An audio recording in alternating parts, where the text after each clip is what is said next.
2015, I refuse to doubt God. I refuse. I absolutely, utterly, and positively refuse to doubt God.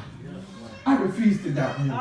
Why? Because I'm holding on to the principles that I heard. I'm holding on to what the older saints put in my soul. Hallelujah. We're holding on. We gotta hold on. Hallelujah.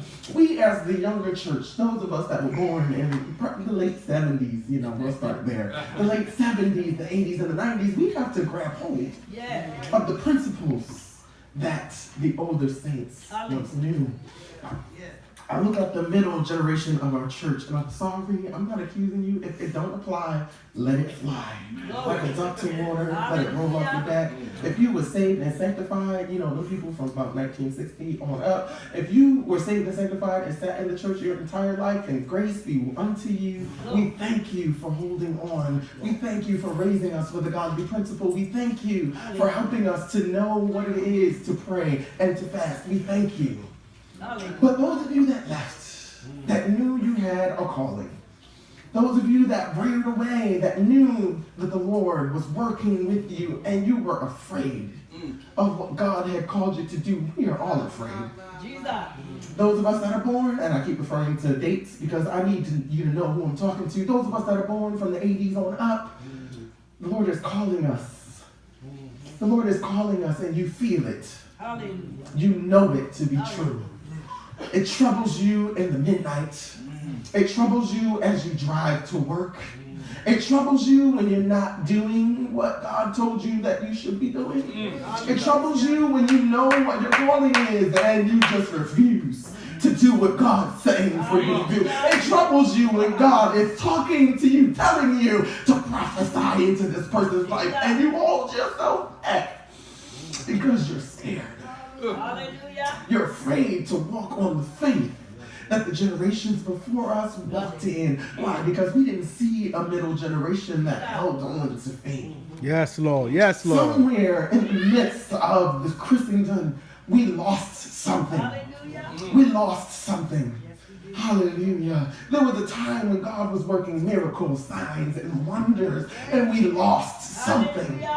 There was a time when the mothers would come outside and walk into the street and see somebody that they knew needed the Holy Ghost and knew needed to be saved, and would gather around them and pray, and they would come out speaking in tongues, delivered from what their life was at that present moment. This is the thing that I heard growing up, and this is what we need to get back to.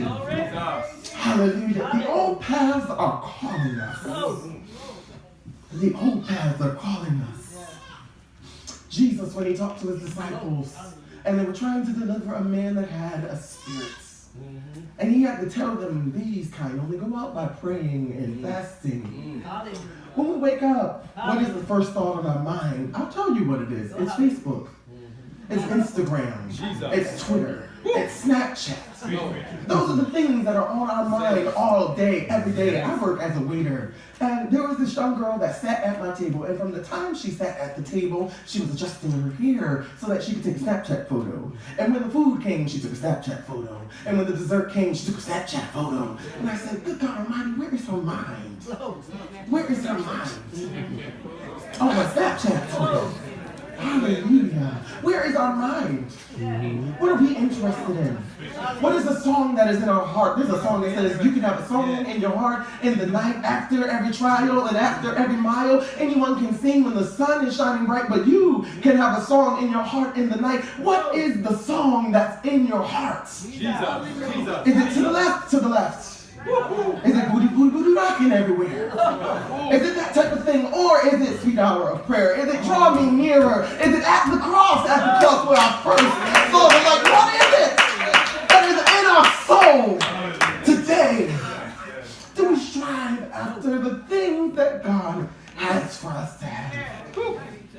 And the story of Jehoshaphat, and we're going through It's no denying that we're going through. We are facing opposition on every hand. We're facing opposition from everyone. We know where it's coming from. We're facing opposition from our very self. And that's just the simple, dirty truth.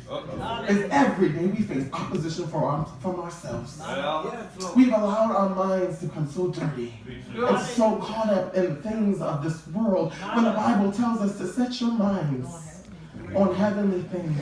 Store up treasures in heaven where moth and dust cannot corrupt. Why? So that your mind can be there. What are we setting up? We are very, very concerned about the natural state of us. But the Bible tells us, and this was in our Sunday school lesson a couple of weeks ago, that if we set our minds on the things that are in heaven, then all of these blessings shall be added unto us.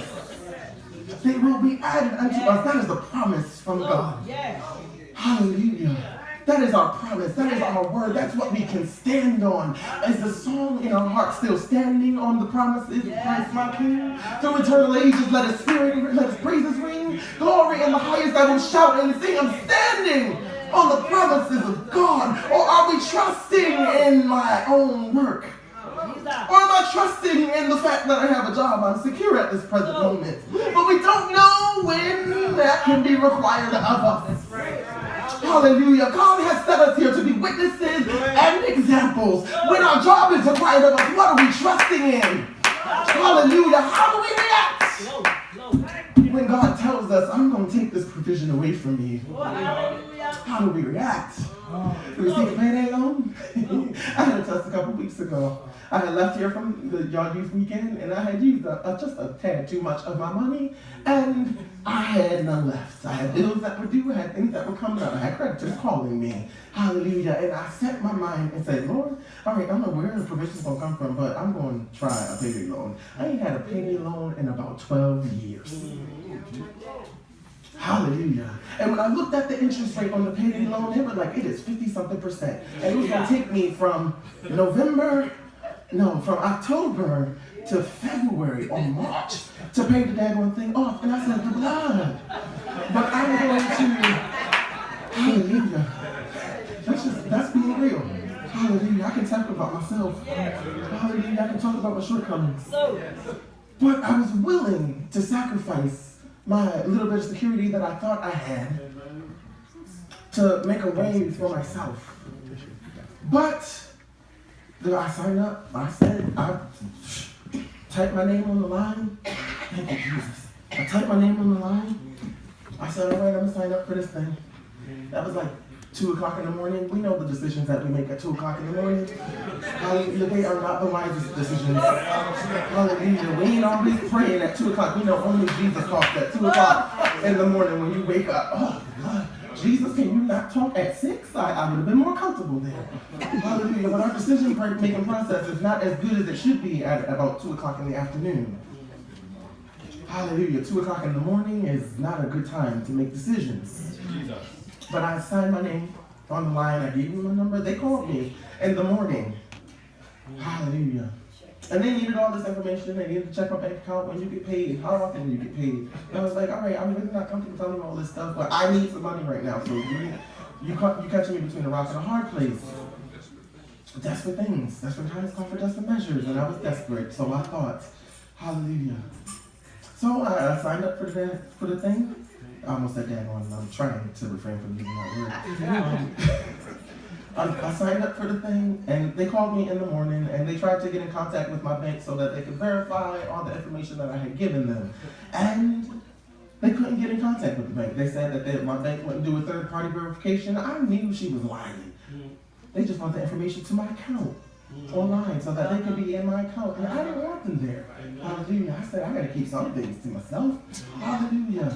But that was God's way of letting me not fall into my own snare and my own pit that I was walking myself into, that I was going to be in for a long time. I guess God said, I don't feel like making a way for you for this long. Hallelujah. Because you got a weekly obligation. I don't need you to have that. So I said, so I called the bank. My bank wasn't even open at the moment. I said, okay, I'm not having a good feeling about this red flag. Goes up in my mind, and I tell the lady, all right, well, call me back when the bank is open. And we can do this.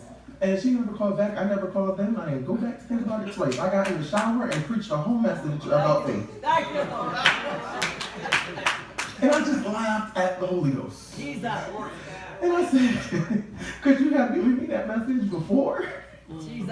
I got myself into the situation before I thought about getting to where I was at. Could you not have given me that message? But he knew when I needed to hear it. So I got in the shower and preached a whole message about faith. And realizing that without faith, it's impossible to please God. Would I have been pleasing to God if I would have made that way for myself? Hallelujah. We know that Abraham and Sarah, they made a way for themselves. Did it please God? No, he used that way for themselves to be a testing for Israel throughout the entirety of that nation. Yeah. Hallelujah. But do we trust him? Hallelujah. Jehoshaphat, when the people came against him, let me finish the rest of the story. Preached a whole message about faith, got to work, because I was getting myself ready to go to work. Got to work, and the Lord, it wasn't a usual day. In the serving industry on a Monday, it ain't, the busiest in the morning. The Lord allowed it to be very, very busy that morning and made a way for me to have exactly what I needed so that I could take care of what I needed to take care of. Thank you, Lord. Hallelujah.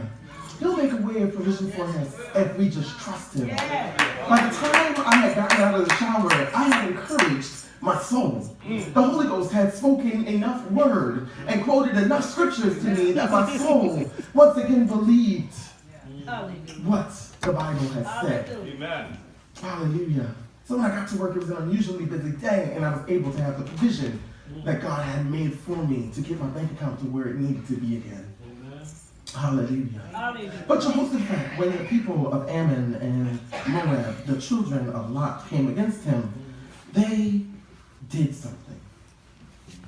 We as the saints have stopped doing some things. We stopped doing some things. When Jehoshaphat heard that the people were coming against him, he got all of Israel together. And they prayed. And they prayed. Now I know prayer goes on in this church. I have no doubt about that. I have no doubt about that. But I look at us individually. When situations and things arise, what do we do? What do we do? We complain. We complain and we bicker. And we find our friend who is our ace boy, and we talk to them, and we complain about the situation, and we don't find any resolution. But we complain, and we as young people, us 80s and above, we post a meme on Facebook or on Instagram, Snapchat, and Twitter.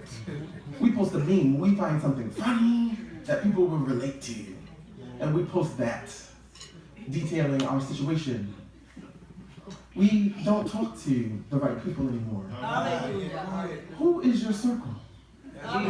Who are the people that you talk to? If I have friends that will go along with me in my stupidity, you're not my friend. You're not my friend. I don't want to talk to you. I've come to a place in an age that if you agree with me when I'm going crazy, I don't need you around me. I don't. Me and my sister, I talk to my sister incessantly. And for a moment, we'll vent, but then we'll speak to each other like we have some sense. And say, no, you need to trust in the Lord. That's not godly. That's not the Holy Ghost. You need to have a little bit of faith. Be patient. The Lord is working on you. Let patience have her perfect work in you. Hallelujah. For the trying of our faith, working patience. Hallelujah. Why have we turned away from the principles of the old past? A little bit of the problem is our middle generation. I'm not blaming you. If it don't apply, let it fly.